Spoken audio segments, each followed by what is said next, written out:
Dollar. Dirt and money, no soul. Had to go and get it, ain't no time to kick it. Got a stack and flip for my foes. Dollar. Please tell me you can hear me. Don't turn your back and don't neglect me. Just let me know if you need me. Dollar. Let me watch out for my partners. Keep my money long, get my team strong. Let me run away from my problems. Yep, let's get original crew, man. We're back. Another episode of YouTube Darkest Videos. You ready for? No. Why? It'd be so dark. Yeah, I'd be sad. You like, we should did this first. Then I could have did everything. Maybe, yeah. Alright, man. With that being said, before we get into it today, man, y'all already know what to do. Make sure you check out the links in the description box. Down below. You already know where to go. If you want to first support, all you have to do is check out down below. Also, if you enjoyed today's visuals, like it with a thumbs up. Oh, you was sliding over there. I just thought you might need a little. I was not sliding over. You was. You did move that over that way. It was cool. I like that. Ouch! Oh, my bad. See, that's how you know we play too much. Let's go. Let's check it out. Let's see what's about. You ready? Yes. But I always get hurt crying. Nature gathering its forces for still another unending assault on man. 1-800-EMBASSY for residents. Sounds like it came right out of a zombie movie. Living in homes with basements. Go below and stay below ground level.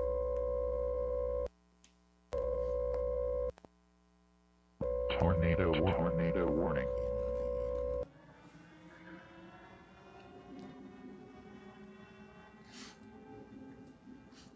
April 9th, 2015, a tornado begins to form during the evening hours in the small town of Franklin Grove, Illinois, quickly growing larger and larger by the minute, to the point of reaching an unprecedented size for the area.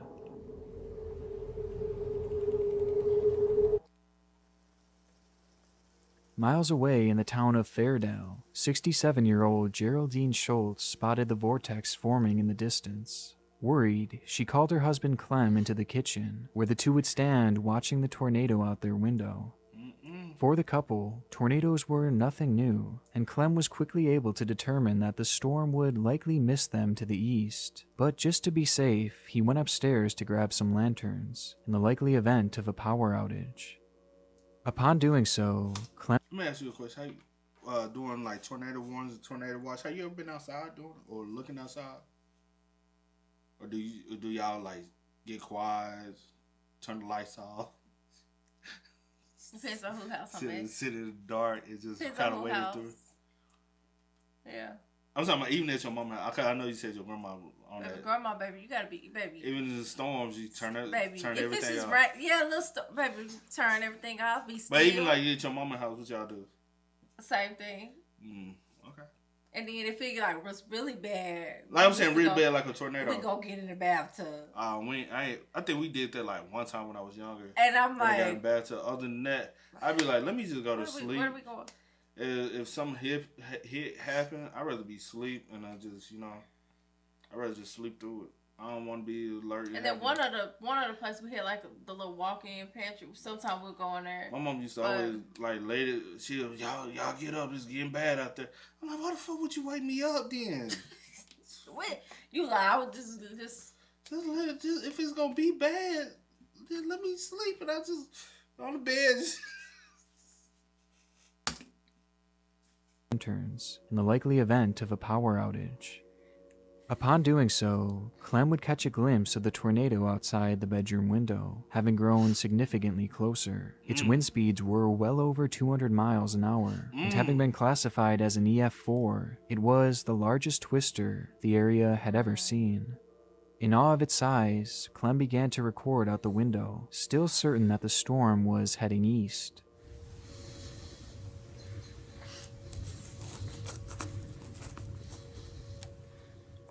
But unfortunately, he was wrong. And in reality, the powerful storm was heading directly towards him. That do look like a direct shot. By the time Clem would realize this, it was far too late. There was no time to run, and not a chance to hide. All he could do was stand there helplessly and watch. Wow. You had time to go hide. You got time to go get in the by the time he realized.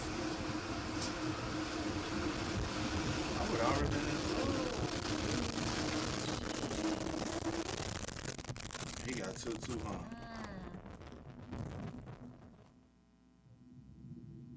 It was a direct hit as the EF4 tornado tore through the house before Clem could even say a word, quickly turning the home that had once stood there for 100 years to dust and rubble. And buried beneath it all was Clem, along with his wife of 25 years. Wow.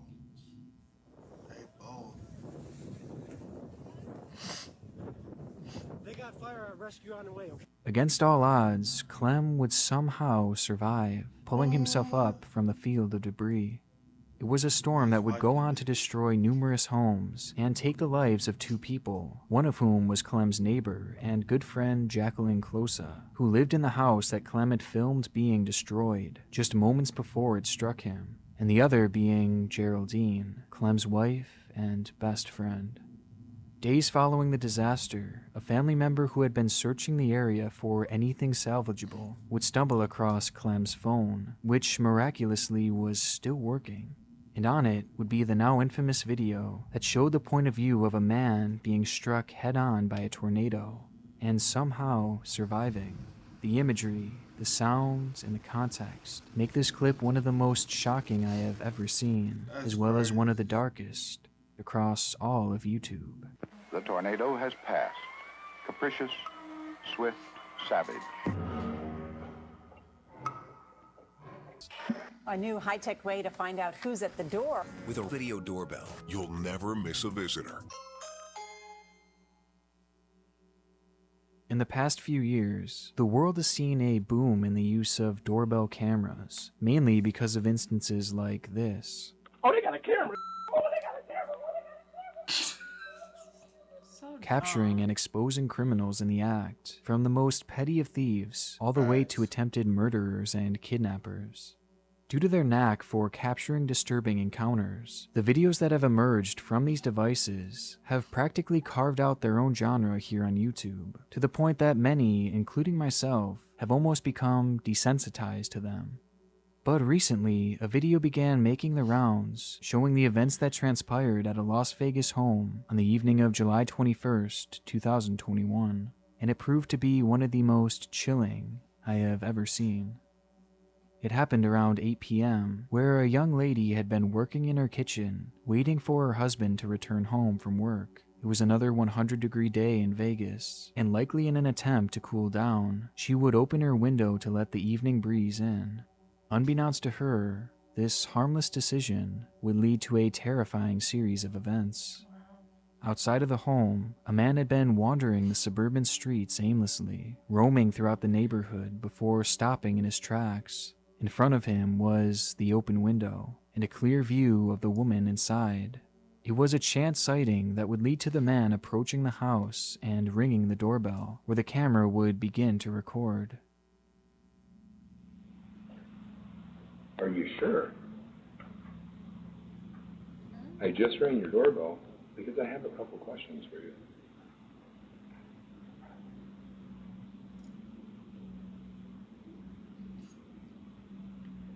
Are you sure? I just rang your doorbell because I have a couple questions for you. Are you sure? What? Are you sure? I just rang your doorbell because I have a couple questions for you. I wonder, can he see it through the, even through that? I don't know. Because, you know, typically people walk towards their door. And that's another reason why I know you like, I want a door I can see. I'm like, hell no. Because if I can see, they can see. I ain't never said I wanted, like, just glass. Like, yeah, you did. Yeah, you had. You no, like, I haven't. No, I haven't. No, I haven't. I just tell you what type of door I want, but I don't never say I want it to all be glass. I've never said that. Because I always thought about that. I was like, bro, if, say for instance, somebody do come up to your door and you're like, and then you walking towards it, you like, who is that? You know what I'm saying?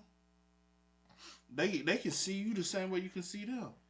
Unless I do know nowadays a lot of people get those, like, it's kind of like a two-way still, where it'll be a reflector back to them, but you can be able to see them. Yeah. I do know people do get those though, but The man stands there ringing the doorbell and knocking at the door, repeating the same sentences over and over again, calmly stating that he just wants to ask a few questions. However, the woman inside had never met this man. In fact, she had never seen him before this moment. And to make it all stranger, she didn't respond to anything the man was saying, and was out of his line of view as he peeked through the door. So the phrases that he was saying were not in response to anyone, and instead, he was speaking to himself. Fearing for her safety, the woman inside didn't open the door or engage him at all, leading the man to take things a step further. Are you positive? I just have a couple questions for you. Are you sure? Are you positive? Are you sure? Is it Are you door absolutely locked? certain? Oh. He begins trying to open the door, but thankfully it was locked, causing the strange man to start walking away, cursing under his breath. The footage is incredibly off-putting, and although the man seems to stay perfectly calm, there was something very aggressive and erratic about the way he was speaking, making one wonder what his true intentions were when he approached the house.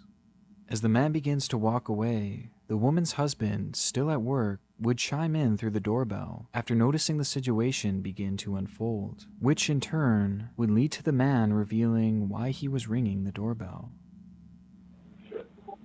So who are you? What? Yeah? Are you sure? Who are you? Hey, I just had a couple questions. I just wanted to ask you about maybe fuel. Yeah, can you hear me? What I'm looking for is for the girl that's in the house to come out here because I'm going to rip her and kill her. Oh my gosh. You have her open the door? I'm going to rip and kill the girl that's on the other side of this door when she lets me in. Wow. It was no secret what he had planned for that evening. He outright says it, even revealing that he had the weapons to make it happen. I want to rip her and kill her because I have a knife and a gun. And I'm going to knock on her door again. If that woman had opened the door, or if that door had been unlocked, well, we know what would have happened. But thankfully, neither of those situations played out, and instead, the man walked away muttering the same phrases over and over again. Yeah. What?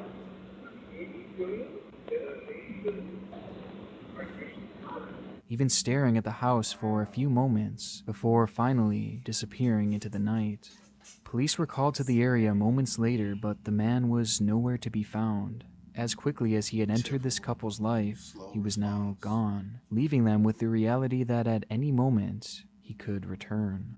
Scared for her life, the lady posted the clip online, where it would quickly go viral across YouTube, which honestly may have ended up saving a life.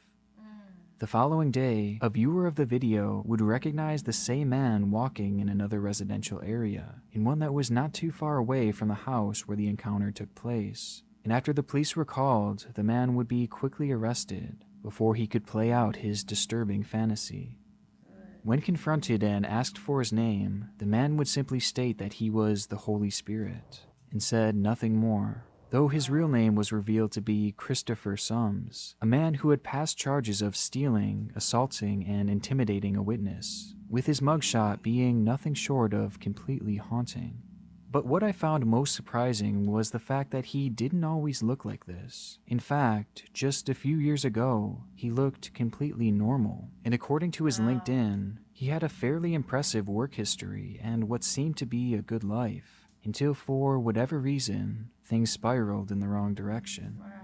As it's typically either something bad happened, tragic in their life. For a person to go through typically. Shut up. Which one are you trying to use? Typically, people don't go through like just a spare change. Either they already had previously disorders they have some been type dealing of mental with. health issues or something like that, or something transpired. Previous disorders, don't know what type of, right. Or a tragic event happened in their life, or drugs. There's only those three. If he had previously had disorders, it was a matter of time for something to switch something tragic as far as losing a loved one, don't know really how to cope with the situation, or he got hold to some bad drugs and it's messed with his brain. That's the only thing you could chunk it up to, those three.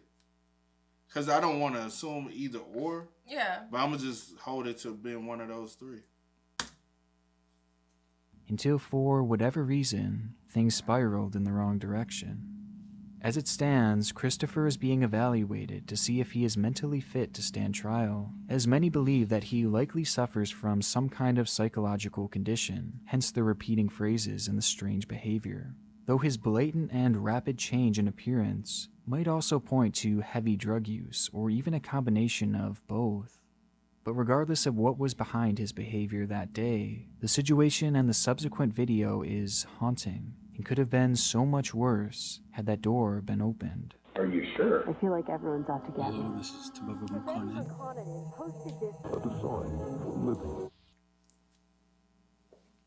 YouTube is a site that draws in people from all walks of life, each with their own unique motivation for starting up their channels. Some are in it for the money and the fame, while others are in it for the love of creating content. But sprinkled throughout the site are a select few who come here to feel heard and to get something off their chest. Something that for 27-year-old Tabebe Mukanin would be his primary motivation for posting his first and only video on March 17th, 2018. Tabebe had struggled his whole life with mental illness, suffering from both schizophrenia and bipolar disorder. These mental illnesses led to an event in 2013 where he would wander off from his home unprovoked. Outside, he began to walk for miles, essentially in a daze, before finding himself in what he described as a very dangerous part of town. Thankfully, Tabebe would be safely found before anything had happened to him, but this incident would prove to be life-changing, as it would lead to his hospitalization due to his unpredictable and dangerous behavior. This would also start a long spell of being given heavy medication to help with his schizophrenia and bipolar disorder. Over the course of the next 4 years, Tabebe would find himself in and out of the hospital and prescribed a variety of powerful antipsychotic drugs, something that would consume his life as he felt like he was no longer in control of his actions. And feeling trapped, he would turn to YouTube to share his story. Hello, this is Tababa McConnell.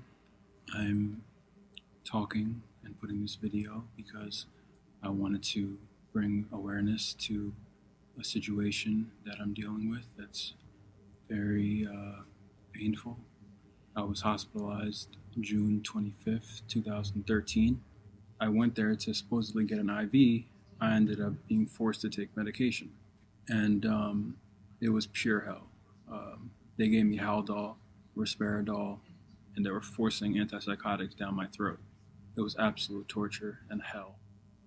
In the 10-minute video, Tabebe made it clear that he was not consenting to this medical treatment, and he explained how the medication he was forced to take made him feel like a zombie, even saying that it had gotten so bad that he had thoughts of taking his own life. I wonder what was the initial cause for you to even go to the hospital. I know he said for like IV treatment, but we still like that's very like vague a reason why. Like, what was the purpose of the doctor visit? Who like advised the doctor's visit? Was it family out of concern, or was it because you were feeling ill? You get what I'm saying? Yeah, because did he go like after he was found and picked up and found in the neighborhood? And then my biggest thing is when there's a lot of situations like this. A lot of people do come to YouTube and upload a video and talk about it instead of seeking professional help. Mm-hmm. Because a lot of people look down on therapy, mm-hmm. and instead of possibly reaching out to a professional for guidance and assistance with their help to be able to properly vent it out, we ask people around the world who don't have the proper guidance, and sometimes you got assholes to be in the comments that will tip you off even more. So, it's just... It was bad. It was really bad. And I had suicidal ideation. Throughout the clip, Tabebe comes across as intelligent and well-spoken. but traces of his illness shine through periodically. For instance, he explains how immediately after being released from the hospital on multiple occasions, he would wander away from his home, even attempting to be homeless for a while admitting that he didn't know why this was an issue, or why it would always lead to him going back to the hospital. I got off, and I think I had another episode as they like to say, where I said I wanted to be homeless. That's it. All I said was I wanted to be homeless. So, and I proceeded to be homeless. And next thing I know, the cops came and they arrested me and they took me back to the hospital. Then after that, I left and I tried to be homeless again, and I was hospitalized again. But things would be further escalated as Tebebe casually explains how he has violent outbursts, even resorting to punching multiple people who were trying to give him medication, as well as starving himself in retaliation. So I started getting violent, and I started punching people, and I started attacking people in the hospital, and they had to tie me down. I began to lash out like, I'm going to protest this. I'm going to starve myself as a way of hopefully stopping this ridiculous forced treatment for absolutely nothing. And by the end of the video, Tebebe flat out explains that he does not have any sort of mental illness, or have any symptoms for that matter, calling what was happening to him an injustice. I guess I'm just trying to let you guys know the injustice that goes on. It's a truly depressing situation, as on one hand he is being forced to take medication that essentially makes him feel dead inside, while on the other hand it seems very apparent that treatment is necessary to not only keep others around him, but himself safe, as he doesn't seem fully aware of how serious some of his actions are. Tebebe concluded the video by asking those watching what they thought of his situation, and though it didn't garner many views, a select few would stumble upon it and agree with his stance that the treatment he was receiving was unlawful, with many insinuating that he should continue to protest and not take his medication. These comments are unfortunately no longer available, as just a few weeks ago the video was removed, but they had been reflected across multiple sites as people called out the commenters for essentially trying to convince someone to go off his medication cold turkey, and doing so without knowing the true extent of his medical history, which obviously is irresponsible and potentially very dangerous. But unfortunately, these conflicting viewpoints came years later, and in that time surrounding the video's release, Tebebe had likely found the verification he was looking for. He was going to keep protesting his medication. This video would be the first and last that we would ever hear from Tebebe, but it wouldn't be the last we'd hear of him. Just 2 months following the video, Tebebe would make the local news after having an encounter at the hospital. There, a therapist entered his room to talk with him, when suddenly Tebebe snapped, grabbing her and refusing to let go, while performing lewd gestures toward her, and eventually pinning her on the ground, refusing to let her go. The situation led to Tebebe being arrested for sexual battery, but no jail time was ever given, as instead, a plea deal was reached where Tebebe agreed to stay in the hospital, and most importantly, he agreed to go back on his medication and take it as prescribed. It's this note that hints at the idea that he had likely gone off his medication before this incident, something that would have directly led to his violent outburst. Do you think something is kind of mentally wrong with him, possibly? Yeah, possibly, but I mean, I don't... Yeah, possibly. Because obviously the family has noticed some things, and they have a reason to be concerned for them to, like, even when you say, I just want to be homeless, I just want to be left alone, something's not right. Right. And it's and you especially only the wandering, the leaving and wandering off, and just like. And you're only acting like that when you're not on the medication. So how are you while you're on the medication? Yeah. Are you more sane? Are you more, you know what I'm saying? Because it's like, I don't know, man. And like I said earlier, uploading online on the internet ain't the right platform for it. That could be a dangerous thing because you have people that just talk, just to hear themselves talk and say things without. And then they're gonna encourage you to always do the wrong thing. Randoms are just, 9 times out of 10 there's someone with any like medical background, like giving you advice or whatever the case may be, which they would not even give you advice in that manner anyway, not online without actually seeing you like that. Yeah.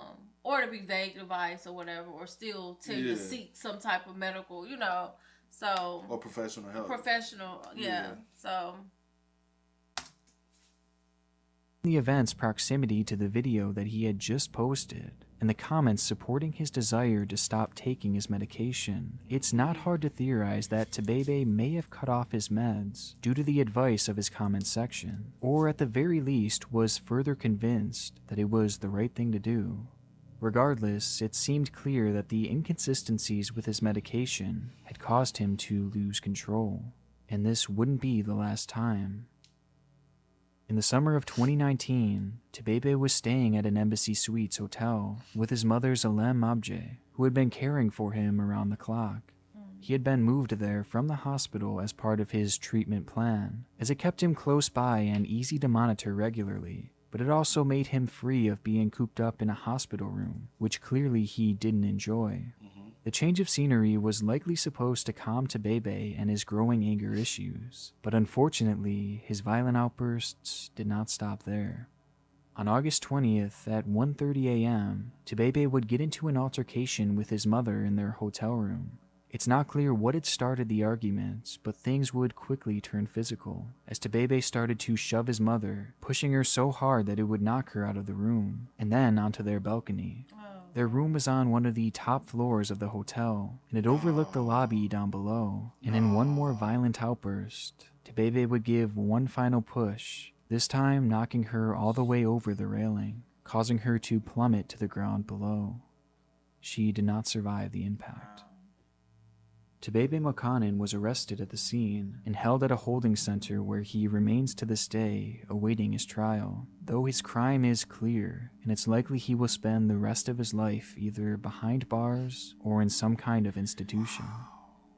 The events that happened on that fateful morning are still somewhat unknown to this day, though we do know the events that led up to it, and the years of hurt and anger that Tebebe had built up, as well as his inconsistent and dangerous use of antipsychotics, which, unsurprisingly, it appears that he had again attempted to take himself off of his meds in the time surrounding his murderous fit, with this being used as the likely reason for his behavior that day, something that was telegraphed in one single video, which, looking back, almost foreshadows the tragic events that were soon to come.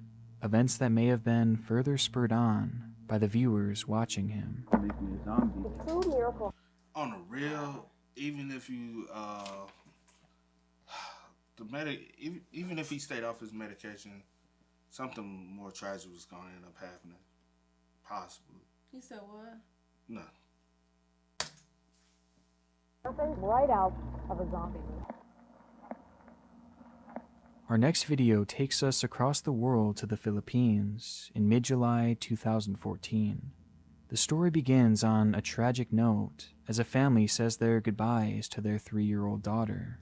In the days prior, the young girl had developed a severe fever, and without access to an up-to-date medical facility, she would pass away in the morning hours on July 12th.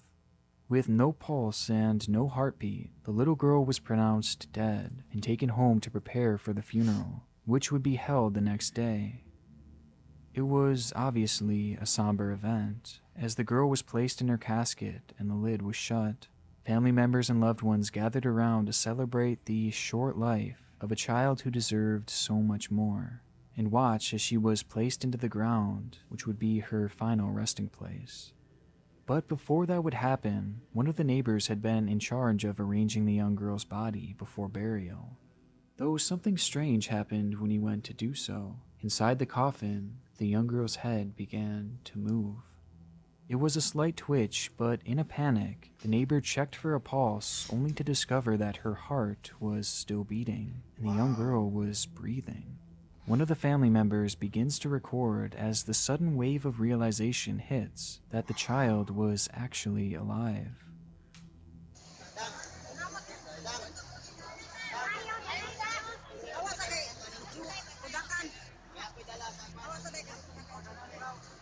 That's crazy. It's the ultimate case of what if. Had that person not opened the casket to reposition the body, then that little girl would have been buried alive, and no one would have ever known. It's a clip that I'm sure many of you have seen by now, as the original video itself has garnered over 1 million views. And topping that, a news station that covered the story currently sits with 25 million views. It's one of the more viral horror stories that I've ever seen on YouTube, as seemingly everyone knows about this infamous video. And rightfully so. I mean, it's one of the craziest stories I have ever seen, both on YouTube or in the news. But the only problem is, this viral video didn't tell the whole story. The story itself does in fact appear to be true, having been confirmed by Philippine officials who admitted that a mistake had been made in that particular hospital, which led to the mix-up and almost to the mistaken burial. But the story doesn't have the happy ending that many of us thought, as in reality, that child never actually woke up. She did have a pulse and shallow breathing, but she would never regain consciousness and remained in a comatose state. In fact, just 2 days after this video was taken, and on the 15th of July, she would once again be pronounced dead, this time for real. But looking back on the viral video viewed by millions, the anchors say that she was fine, calling it a miracle. Happy tears, knowing that thankfully she's fine.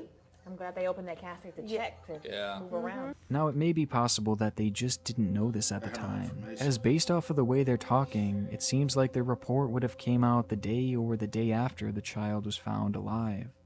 Only, that's not true either, as the child was determined to be alive on the 13th of July, and once again pronounced dead on the 15th, just 2 days later. Yet this video was published a full month later, on August 13th, 2014. So when this video went live, that little girl was long gone. And this is something that they likely knew, as it had been well reported. The thing is, with most news, even they fail to do their proper research, especially when it's things happening outside of their own, world as far as like their country, and they just see, a lot of times they see stuff going viral that we gotta hop on it without even knowing like details. A lot of people do that. Even blog sites do that. We need to hop on it before like anything even factual. So that's just media, bro.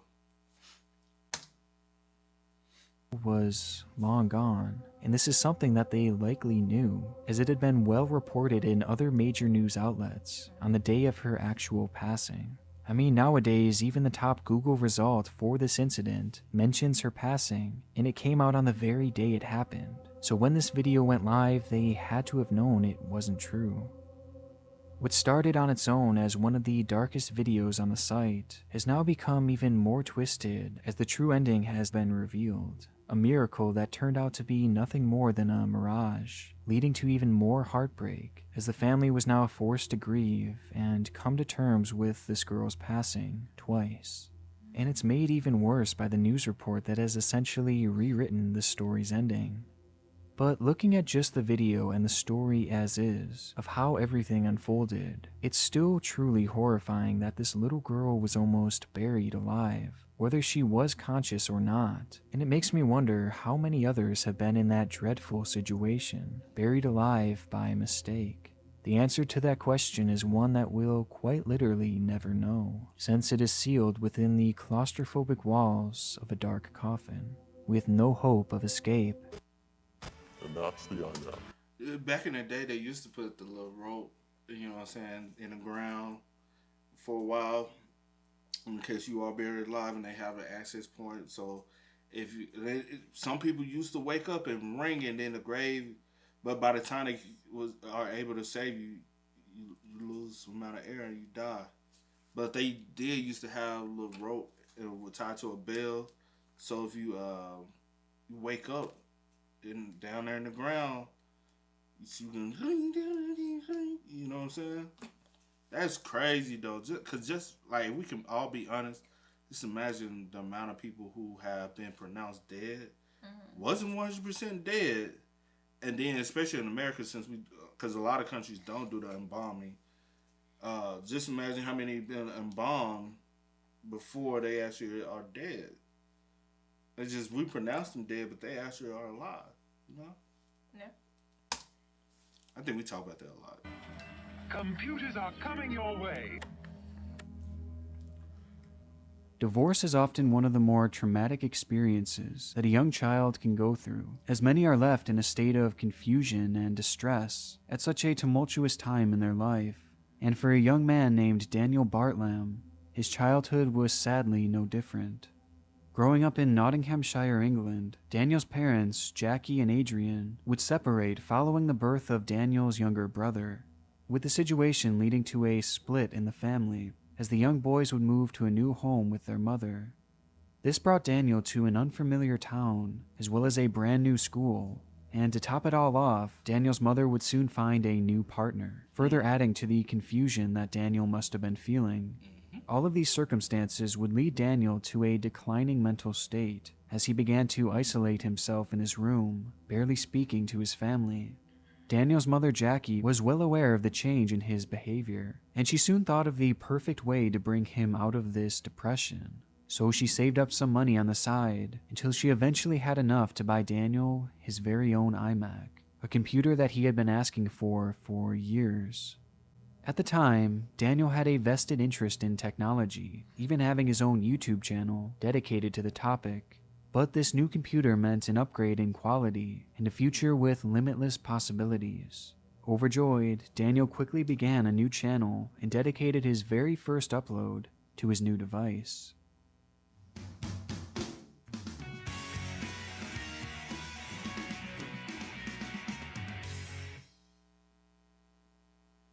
Hello YouTube, this is Daniel AB1702 here, and it's finally happened.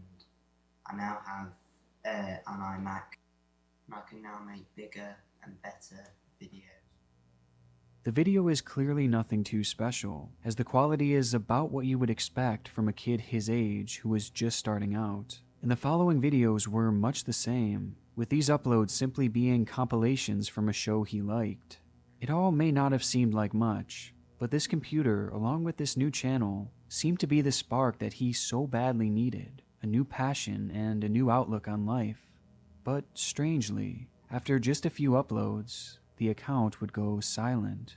This is something that happens all the time on YouTube, where a creator starts posting with high aspirations before abandoning their work, and it's typically due to a lack of success or just the overall busyness of life. But in Daniel's case, his reason for leaving was far darker, as right around the time of his last upload, he would experience the ultimate tragedy. On the morning of April 25th, 2011, neighbors of Daniel had reported hearing a commotion coming from his home. That commotion would soon turn to chaos, as the house suddenly erupted into flames, with smoke billowing out all sides. Through the commotion, Daniel would emerge from the home with his little brother and dog in hand, but his mother was nowhere to be found. Police and fire units arrived at the scene quickly, but were already too late, as inside the home they would find the badly burned and disfigured body of Jackie. And surprisingly, they'd soon notice that it wasn't the fire that had done her in, but rather she had been brutally murdered with what appeared to be a hammer. The scene was shocking and incredibly chaotic, but luckily Daniel had been there to explain everything. According to the child, a masked burglar had entered the home before confronting his mother. The confrontation then led to the anonymous person attacking Jackie with a hammer, causing her to collapse to the floor. He then says the intruder lit her body on fire, leading Daniel to grab his brother and dog and escape from the blaze, saving what remained of his family as the murderer escaped out the back. Damn, mama, because it was a man always sometimes around in the videos. So, I mean, she remarried. But I'm saying, like, where was he at? Been at home. Come on, bro. Work, maybe. Out. Let's be real. We know where this is going. That's crazy. Yeah. Daniel's story stood out for several reasons, mainly because it showed Daniel was a hero for saving his brother and dog, and it showed just how traumatic that morning must have been for him, as in the matter of one day, Daniel had lost his home and his mother in probably the most devastating way imaginable. But his story also stood out for one other reason, with that reason being in regards to the killer.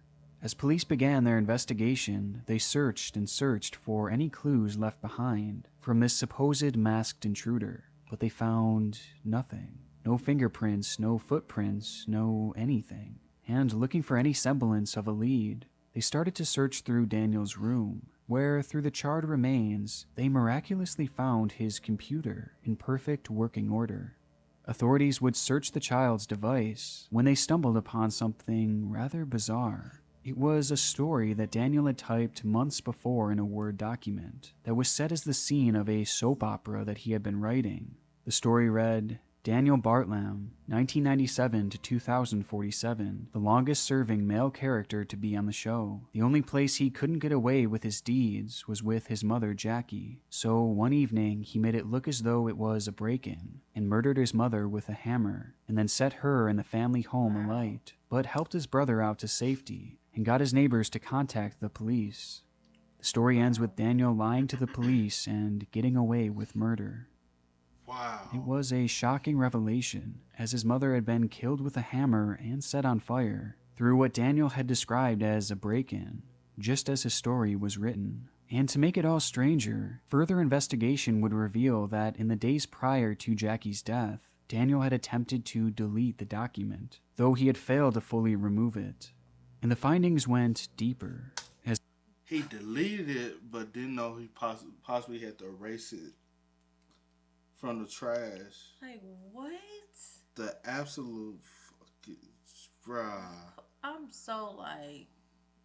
lost. Was lost for words? I'm lost for words. Like... Damn. On some real you know what I'm saying? Countless screenshots and clips of a character from a show called Coronation Street were found on the hard drive, with it appearing as though Daniel had an obsession with this character, which proved to be rather interesting, as the character, John Stape, was a villain who had murdered another character with a claw hammer, the same weapon used on his mother. Investigators would keep digging until they eventually found the nail in the coffin, as it was revealed that in the days prior to the attack, Daniel had searched how to get away with murder. No, he didn't. With the slew of information and the lack of evidence that a break-in had ever occurred, Daniel's story quickly fell apart, until he eventually admitted the gruesome truth that he had been the one who had taken his mother's life. On the 24th of April, Daniel would spend the night in his room rewatching one of his favorite Saw movies. He then emerged from the room carrying a claw hammer and approached his sleeping mother. He proceeded to strike her 7 times in the face before eventually setting her body on fire and escaping the home with his brother and dog, acting as the hero who had quote-unquote saved the day, when in reality it was all his doing. And the entire series of events had been plotted out on the very computer that his mother gave him, the same computer that he had so excitedly made this video on just months before the attack. To this day, we don't really know why Daniel chose to attack his mother, as any reason he's given has been fairly easily disproven, with many chalking it up to his tumultuous childhood, though we have learned more information about his early years, with many of these stories proving to be incredibly disturbing and hinting at the idea that Daniel was mentally unwell. For instance, it was said that he had an obsession with gruesome movies and games that seemed to inspire his own violent thoughts as he began watching these graphic films at the age of 8. He took these films as inspiration to start writing his own stories, which almost always ended in death and murder, and the details of which were said to be incredibly intense. And in a much darker example, about 6 weeks before the murder, during a normal day at school, Daniel began desperately yanking at his tie, insisting that it was trying to strangle him. When further asked about this, he then revealed that he was hearing voices, and those voices were telling him to hurt people. But surprisingly, after being given a psychiatric evaluation, the counselor told his mother that there was nothing wrong with Daniel. But to be on the safe side, they did offer counseling that Jackie would quickly deny, a decision that, for her, may have ultimately proven fatal. Whatever made Daniel snap that day, it It was seemingly a long time coming, and despite his young age, he would be sentenced to life in prison, with a chance for parole coming in the distant future. But the truly tragic note here is about his mother, Jackie, as she bought her son that iMac that he so clearly loved, and she did so in the hopes that it would bring some much-needed happiness during such a tough time in his life. How could she have known that in reality, Daniel would turn around and use that very computer to plan and eventually carry out her very own murder? I want to give a huge thank you to my gold team. That's crazy, bro. I just could not imagine. He probably a little spoiled brat. Like, what? For your mom to give you an iMac, you know what I'm saying, that you've been dying for, she was like, okay, I finally can get you one.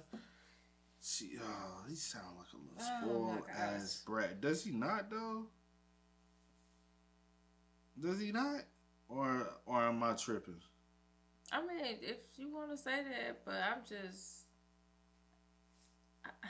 I'm really lost for words, because I just could not imagine, like, sitting in the house with my family, with my mom, and planning to take her life. Like, that is so, like, bizarre. I could never. Like, I honestly don't understand how people could do something like that. And then even with him sitting, because I honestly, was he possibly mental? No. It's a possibility of him being not. Reason why I'm say that is because it's really he's indulging so much into these horror things that he's making that he's trying to relive. Especially when he's just sitting in his room all day. If you're not in school, and he's trying to relive everything that he's watching on TV. So even how he murdered his mom, he got that whole idea off of a TV show and a character that he's obsessed with. So even him saying, oh, I feel he could be reenacting things he's seen and seeing how people are going to respond to it. He has an obsession with horror, and he wanted to live it out. Is that a mental thing? I don't think so. I'm no doctor. But I'm not. Yeah, I don't have any specialists or background in that to say. Neither do you. This is somewhat for the comment, but neither do you to say. But some kids just bad, bro. Some kids just fucked up. And we just can't always. I know a lot of. I'm just saying we can't always just say, oh, he got a mental disorder. Sometimes he's just motherfucker just bad. Yeah. Okay. And sometimes they do. It's supposed to be like, oh, they just they have a mental where they don't understand right from wrong. You did because you came up with. I was just gonna say this is a little bit more than just bad. I ain't saying he got no. I'm just saying I know a lot of bad kids. They ain't never took their mama life.